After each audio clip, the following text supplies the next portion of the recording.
جب تک عورت یہ غلطی کرنا نہیں چھوڑے گی اس کی نماز قبول تو کیا کانوں سے اوپر بھی نہیں جائے گی۔ حدیث نبوی صلی اللہ علیہ وسلم ہے کہ جو عورت یہ کام کرتی ہے چاہے وہ جتنی بھی نمازیں پڑھ لے، تہجد پڑھ لے، کوئی نماز قبول نہیں ہوتی۔ بسم اللہ الرحمن الرحیم۔ نماز کی قبولیت صرف ظاہری حرکات کا نام نہیں بلکہ دل کی حاضری، نیت کی خلوص اور زندگی کی درستگی کا مجموعہ ہے۔ جب بندہ سچے دل سے، عاجزی اور خشوع کے ساتھ اپنے رب کے حضور کھڑا ہوتا ہے تو اس کی نماز الفاظ سے آگے بڑھ کر ایک روحانی رابطہ بن جاتی ہے۔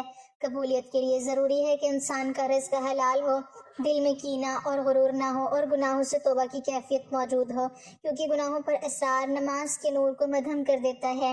نماز کو وقت پر ادا کرنا، سمجھ کر پڑھنا اور اس کے بعد بھی اپنے عمل و کردار کو سنوارنا اس بات کی علامت ہے کہ نماز نے اثر قبول کیا ہے۔ جب نماز انسان کو برائیوں سے روکے، دل میں سکون پیدا کرے اور اللہ کی یاد کو مضبوط کرے تو یہی اس کی قبولیت کی سب سے بڑی نشانی ہوتی ہے۔ نماز کی قبولیت کا تعلق صرف چند لمحوں کی عبادت سے نہیں بلکہ پوری زندگی کے انداز سے ہوتا ہے۔ جب بندہ تکبیر تحریمہ کہہ کر ہاتھ باندھتا ہے تو گویا دنیا کے تمام جمیلوں کو پیچھے چھوڑ کر رب کائنات سے ہم کلام ہو جاتا ہے، اور اگر دل اس لمحے میں حاضر ہو تو یہی کیفیت قبولیت کی بنیاد بن جاتی ہے۔ قرآن کریم کی تلاوت کو سمجھ کر پڑھنا، رکوع سجود میں ٹھہراؤ رکھنا اور دعاؤں میں عاجزی اختیار کرنا نماز کو محض فرض کی ادائیگی سے نکال کر عشق الہی میں بدل دیتا ہے۔ علماء نے لکھا ہے کہ جس نماز کے بعد انسان کے اخلاق میں نرمی، زبان میں مٹھاس اور معاملات میں دیانت آ جائے وہ نماز قبولیت کے قریب ہوتی ہے، کیونکہ اللہ تعالیٰ فرماتا ہے کہ نماز بے حیائی اور برائی سے روکتی ہے۔ اس لیے اگر ہم چاہتے ہیں کہ ہماری نماز بارگاہ الہی میں قبول ہو تو ہمیں ظاہر کے ساتھ باطن کو بھی سنوارنا ہوگا، دل کو حسد اور نفرت سے پاک کرنا ہوگا اور ہر سجدے کو اس یقین کے ساتھ ادا کرنا ہوگا کہ ہمارا رب ہمیں دیکھ رہا ہے اور ہماری آہٹ بھی سن رہا ہے۔ اگر اعمال کے قبول و عدم قبول کا معلوم کرنا اتنا آسان ہوتا تو ریاکاروں اور بدعتیوں کی اتنی کثرت نہ ہوتی۔ ہاں البتہ شریعت نے قبولیت اعمال کا معیار اور کسوٹی بتا دی ہے کہ عمل کرنے والا صحیح العقیدہ ہو، عمل عین سنت کے مطابق ہو اور خلوص پر مبنی ہو اور اپنے نیک اعمال کو برباد کرنے والے گناہوں سے بچتا ہو تو اسے اللہ تعالیٰ سے قبولیت اور فضل کی امید رکھنی چاہیے۔ نیکیاں قبول یا مسترد ہونے کی علامات اور ہدایات کے عنوان پر ارشاد فرمایا، جس میں انہوں نے سعادت حج پانے والوں کو مد نظر رکھتے ہوئے کہا کہ کائنات کی تخلیق کا مقصد اللہ کی عبادت ہے اور عبادت کی قبولیت کے لیے جدوجہد ازبز ضروری ہے۔ چنانچہ عدم ایمان کے باعث کافر اور منافق کا کوئی بھی عمل آخرت میں فائدہ نہیں دے گا، البتہ انہیں دنیا میں پورا بدلہ دے دیا جائے گا۔ عمل کی قبولیت کے لیے اخلاص اور اتباع سنت لازمی امور ہیں۔ اخلاص کا مطلب یہ ہے کہ نیکی کا مقصود اور مطلوب صرف رضائے الہی ہو، جس کے لیے نیت بنیادی کردار کی حامل ہے، کیونکہ نیت کی وجہ سے چھوٹا عمل بھی بڑا بن جاتا ہے۔ انہوں نے یہ بھی کہا کہ تقویٰ تسلسل کے ساتھ نیکیاں، نیکی کے لیے دلی رغبت، نیکی پر ثابت قدمی اور انسانی اعضاء کا صحیح سلامت رہنا نیکی قبول ہونے کی علامت میں سے ہے۔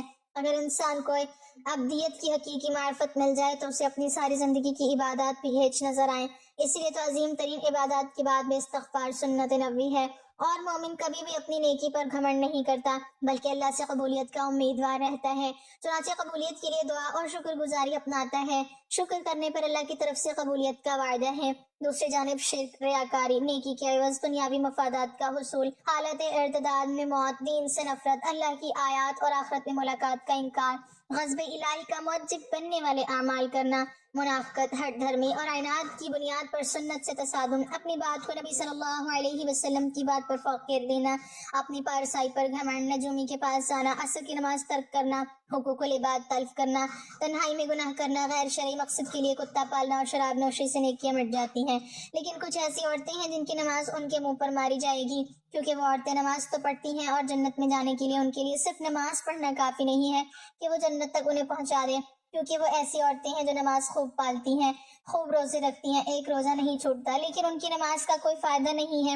ان کی نماز ان کو جہنم کی آگ سے نہیں بچا سکتی، کیونکہ وہ ایسی نیکیوں کے ساتھ ایسے گناہ کرتی ہیں جو ان کے گناہ ان کو جہنم میں لے کے جائیں گے، کیونکہ آپ صلی اللہ علیہ وسلم نے فرمایا، دو چیزیں اسلام نے ہم کو دی ہیں، پہلی ہے حقوق اللہ، دوسرا ہے حقوق العباد۔ پہلے اللہ کے حق، پھر بعد میں بندوں کے حقوق۔ اللہ کے حقوق میں نماز، روزہ، زکوٰۃ، حج ہیں کہ بندے کو چاہیے کہ یہ تمام حقوق پورے کرے، اور پھر اس کے بعد جو حقوق العباد ہیں وہ بہت مشکل ہیں، کیونکہ اگر حقوق اللہ میں سے کسی ایک حق کی پامالی ہو گئی تو اللہ تعالیٰ سے آپ توبہ کریں تو آپ اللہ تعالیٰ معاف فرما دے گا، کیونکہ وہ غفور الرحیم ہے۔ لیکن اگر حقوق العباد میں سے کسی حق میں پامالی ہو گئی تو حقوق العباد کی معافی نہیں ہے۔ ناظرین، اب ہم آپ کو ان عورتوں کے بارے میں بتاتے ہیں جن کی نماز یا کوئی بھی نیکی قبول نہیں ہوتی۔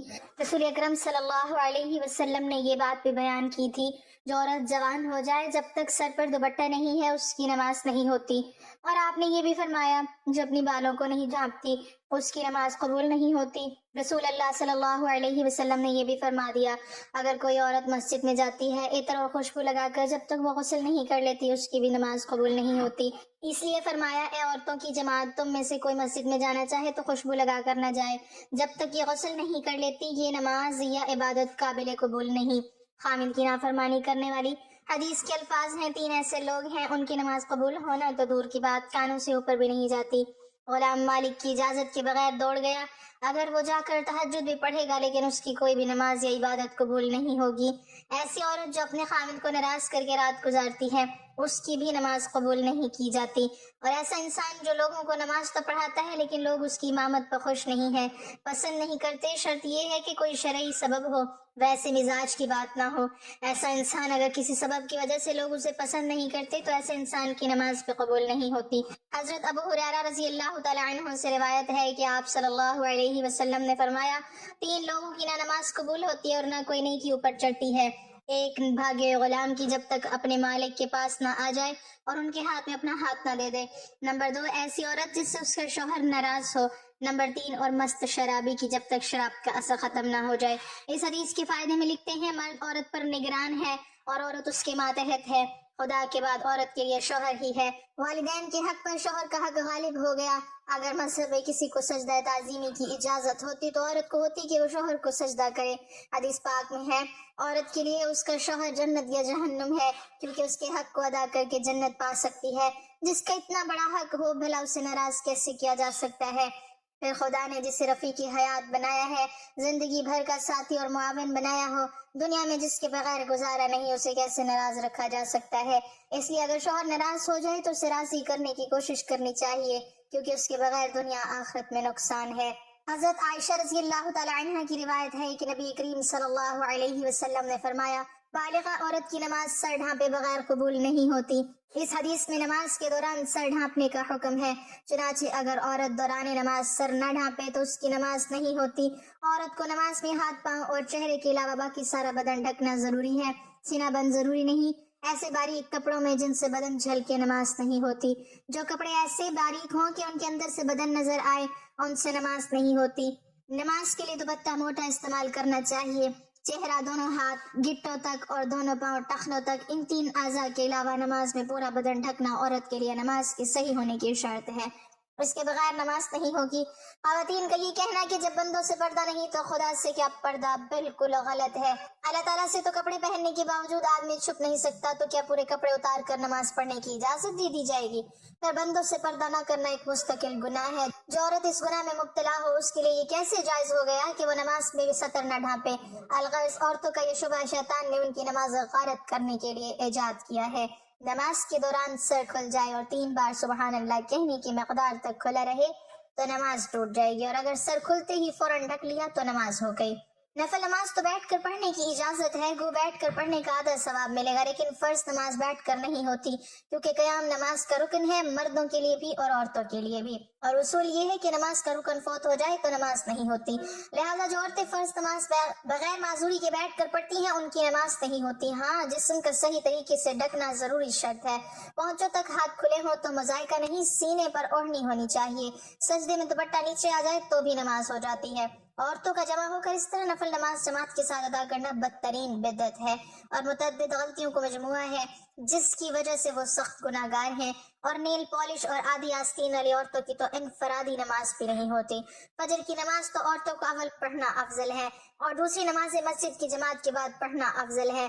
جمعہ، جماعت اور عیدین کی نماز عورتوں کے ذمہ نہیں۔ حضرت صلی اللہ علیہ وسلم کا بابرکت زمانہ چونکہ شر و فساد سے خالی تھا، ادھر عورتوں کو حضرت صلی اللہ علیہ وسلم سے احکام سیکھنے کی ضرورت تھی، اس لیے عورتوں کو مساجد میں حاضری کی اجازت تھی، اور اس میں بھی یہ قیود تھی کہ باپردہ جائیں، میلی کچیلی جائیں، زینت نہ لگائیں۔ اس کے باوجود عورتوں کو ترغیب دی جاتی تھی کہ وہ اپنے گھروں میں نماز پڑھیں، چنانچہ حضرت عبداللہ بن عمر رضی اللہ تعالی عنہ سے روایت ہے کہ حضرت صلی اللہ علیہ وسلم نے فرمایا، اپنی عورتوں کو مسجدوں سے نہ روکو، ان کے گھر ان کے لیے زیادہ بہتر ہیں۔ حضرت عبداللہ بن مسعود رضی اللہ تعالیٰ عنہ سے روایت ہے کہ رسول اللہ صلی اللہ علیہ وسلم نے فرمایا، عورت کا اپنے کمرے میں نماز پڑھنا اپنے گھر کی چار دیواری میں نماز پڑھنے سے بہتر ہے، اور اس کا پچھلے کمرے میں نماز پڑھنا اگلے کمرے میں نماز پڑھنے سے بہتر ہے۔ مسند احمد میں حضرت ام حمید سعدیہ رضی اللہ تعالیٰ عنہ سے مروی ہے کہ انہوں نے عرض کیا، یا رسول اللہ صلی اللہ علیہ وسلم، میں آپ کے ساتھ نماز پڑھنا پسند کرتی ہوں۔ آپ صلی اللہ علیہ وسلم نے فرمایا، مجھے معلوم ہے کہ تم کو میرے ساتھ نماز پڑھنا محبوب ہے، مگر تمہارا اپنے گھر میں کمرے میں نماز پڑھنا گھر کے صحن میں نماز پڑھنے سے بہتر ہے، اور گھر کے صحن میں نماز پڑھنا گھر کے احاطے میں نماز پڑھنے سے بہتر ہے، اور احاطے میں نماز پڑھنا اپنے محلے کی مسجد میں نماز پڑھنے سے بہتر ہے، اور اپنے محلے کی مسجد میں نماز پڑھنا میری مسجد میں میرے ساتھ نماز پڑھنے سے بہتر ہے۔ راوی کہتے ہیں کہ ام حمید رضی اللہ تعالیٰ عنہ نے یہ ارشاد سن کر اپنے گھر کے لوگوں کو حکم دیا کہ گھر کے سب سے دور اور تاریک ترین کونے میں ان کے لیے نماز کی جگہ بنا دی جائے۔ چنانچہ ان کی ہدایت کے مطابق جگہ بنا دی گئی، وہ اسی جگہ نماز پڑھا کرتی تھی یہاں تک کہ اللہ تعالیٰ سے جا ملی۔ یہ تو حضور صلی اللہ علیہ وسلم کے دور سعادت کی بات تھی، لیکن بعد میں جب عورتوں نے ان قیود میں کوتاہی شروع کر دی جن کے ساتھ ان کو مساجد میں جانے کی اجازت دی گئی، تو فقہاء امت نے ان کے جانے کو مکروہ قرار دیا۔ ام المومنین حضرت عائشہ صدیقہ رضی اللہ تعالی عنہ کا ارشاد ہے، عورتوں نے جو نئی روش اختیار کر لی ہے، اگر رسول اللہ صلی اللہ علیہ وسلم اس کو دیکھ لیتے تو عورتوں کو مسجد سے روک دیتے، جس طرح بنو اسرائیل کی عورتوں کو روک دیا گیا تھا۔ حضرت ام المومنین رضی اللہ تعالی عنہ کا یہ ارشاد ان کے زمانے کی عورتوں کے بارے میں تھا، اسی سے اندازہ کیا جا سکتا ہے کہ ہمارے زمانے کی عورتوں کا کیا حال ہوگا۔ خلاصہ یہ ہے کہ شریعت نہیں بدلی، اور حضرت صلی اللہ علیہ وسلم کے بعد کسی کو شریعت کے بدلنے کا اختیار نہیں، لیکن جن قیود و شرائط کو ملحوظ رکھتے ہوئے حضرت صلی اللہ علیہ وسلم نے عورتوں کو مساجد میں جانے کی اجازت دی، جب عورتوں نے ان قیود و شرائط کو ملحوظ نہیں رکھا تو اجازت بھی باقی نہیں رہے گی۔ اس بنا پر فقہاء امت نے، جو در حقیقت حکمہ امت ہے، عورتوں کی مساجد میں حاضری کو مکروہ قرار دیا، گویا یہ چیز اپنی اصل کے اعتبار سے جائز ہے مگر کسی عارضی کی وجہ سے ممنوع ہو گئی ہے۔ اور اس کی مثال ایسی ہے کہ وہ وبا کے زمانے میں کوئی طبیب امرود کھانے سے منع کر دے، اب اس کے معنی یہ نہیں کہ اس نے شریعت کے حلال و حرام کو تبدیل کر دیا ہے، بلکہ مطلب یہ ہے کہ ایک چیز جو جائز و حلال ہے وہ ایک خاص موسم اور ماحول کے لحاظ سے مضر صحت ہے، اسی لیے اس سے منع کیا جاتا ہے۔ روایت میں آتا ہے کہ جب آپ رضی اللہ تعالیٰ عنہ نماز کے لیے کھڑے ہوتے تو آپ کے چہرے کا رنگ بدل جاتا اور جسم پر لرزہ طاری ہو جاتا۔ کسی نے پوچھا، یا علی، یہ کیفیت کیوں طاری ہو جاتی ہے؟ آپ رضی اللہ تعالیٰ عنہ نے فرمایا، اب وہ امانت ادا کرنے کا وقت آ گیا ہے جسے آسمانوں، زمین اور پہاڑوں نے اٹھانے سے انکار کر دیا تھا، اور انسان نے اسے اٹھا لیا، یعنی نماز کو آپ صرف ایک فریضہ نہیں بلکہ اللہ کی عظیم امانت سمجھتے تھے۔ اسی احساس سے جواب دہی اور خوف خدا کی وجہ سے آپ رضی اللہ تعالیٰ عنہ کی نماز میں ایسی خشوع و خضوع کی کیفیت ہوتی کہ دنیا کی ہر چیز بھول جاتے۔ علماء فرماتے ہیں کہ جس دل میں یہ احساس ہو کہ میں کسی کے سامنے کھڑا ہوں، وہی نماز قبولیت کے قریب ہوتی ہے۔ اس واقعے سے ہمیں یہ سبق ملتا ہے کہ اعمال کی قبولیت ظاہری کثرت سے نہیں بلکہ دل کی کیفیت، اخلاص اور اللہ کے حضور عاجزی سے وابستہ ہے۔ حضرت عمر بن خطاب رضی اللہ تعالیٰ عنہ کا بیان کیا جاتا ہے، آپ جیسی عظیم ہستی جنہیں نبی کریم صلی اللہ علیہ وسلم نے جنت کی بشارت دی، وہ بھی اعمال کی قبولیت کے بارے میں ہمیشہ فکر مند رہتے تھے۔ روایت میں آتا ہے کہ آپ رضی اللہ تعالیٰ عنہ بیان فرماتے تھے، اگر آسمان سے اعلان ہو جائے کہ سب لوگ جنت میں جائیں گے سوائے ایک کے، تو مجھے ڈر ہوگا کہ کہیں وہ ایک میں نہ ہوں، اور اگر یہ اعلان ہو کہ سب جہنم میں جائیں گے سوائے ایک کے، تو امید رکھوں گا کہ شاید وہ ایک میں ہوں۔ یہ احساس اس بات کی دلیل تھا کہ اصل کامیابی عمل کرنے میں نہیں بلکہ اس کے قبول ہونے میں ہے۔ اسی طرح سلف صالحین کے بارے میں آتا ہے کہ وہ رمضان کے بعد 6 ماہ تک یہی دعا کرتے رہتے تھے کہ اے اللہ ہمارے اعمال قبول فرما۔ اس سے معلوم ہوتا ہے کہ نیک لوگ عمل کر کے مطمئن نہیں ہو جاتے بلکہ قبولیت کی فکر میں اور زیادہ جھک جاتے ہیں۔ ان واقعات سے ہمیں یہ سبق ملتا ہے کہ نماز ہو یا کوئی بھی نیکی، اس کی اصل روح اخلاص، عاجزی اور خوف خدا ہے۔ جب بندہ اپنے عمل پر گھمنڈ کرنے کے بجائے قبولیت کی دعا کرتا رہے تو یہی کیفیت اس کے عمل کو اللہ کی ہاں محبوب بنا دیتی ہے۔ اللہ پاک ہمیں دین کی سمجھ نصیب فرمائے اور ہمارا خاتمہ ایمان پر فرمائے، آمین۔ ناظرین، کمنٹ باکس میں اللہ تعالیٰ کے 99 ناموں میں سے ایک نام ضرور ٹائپ کریں۔